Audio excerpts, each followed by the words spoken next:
Францускиот претседател Емануел Макрон во вторникот го покани својот кинески колега високо на планинскиот масив Пиринеи, родното место на бабата на францускиот лидер. Тоа беше прва посета на Ши Џинпинг на Европа во последните 5 години кога односите се лошија. Европа го обвинува Пекинг дека субвенционира индустрии кои ги намалуваат незините собствени компании во области како електричните возила.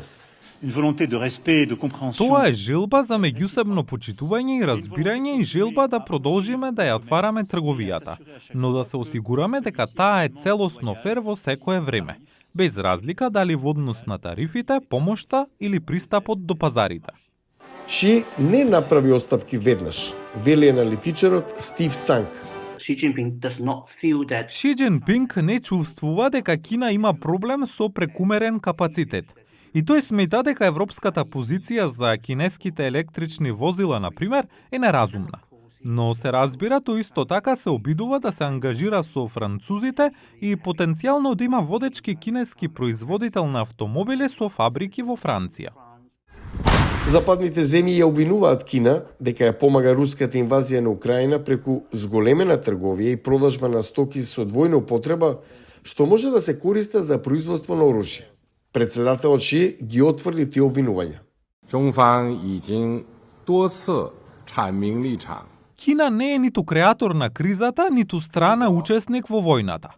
Сепак, ние не го гледавме пожарот како гори преку реката, туку игравме активна улога во постигнувањето мир. Тоа е категорично важно и европските лидери мора да заземат поостра позиција, вели аналитичарот Игор Мерхаим Еир. Она во што навистина не успеа е да му кажат на Ши Џинпинг колкава ќе биде цената на Кина за поддршка на руската агресивна војна, што е очигледна. Мислам, ако не беше, ние веќе немаше да имаме 4 кинески компании на листата на санкции на Европската Унија. А заобиколувањата се многу пошироки. Кинескиот извоз во Русија се зголеми од година во година за околу 45%. Председателката на Европската комисија Урсула фон дер Лајен го повика Пекинг да го користи сето свое влијание врз Русија. Се согласуваме дека Европа и Кина имаат заеднички интерес за мир и безбедност.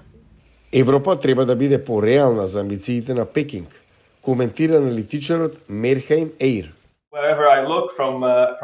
Каде и да погледнам, од Африка, Јужното Кинеско море до Украина, Кина игра деструктивна улога и не гледам заеднички области на интерес за овие прашања. Ши пристигна во вторникот вечерта во Србија. Клучен балкански партнер во инвестицијската програма на Пекинг Појас и Пат. Подоцна оваа недела Ши се упатува кон Унгарија, неговиот најблизок европски сојузник, но и долгогодишен проблем на единството на Европската Унија за политиката кон Русија и Кина.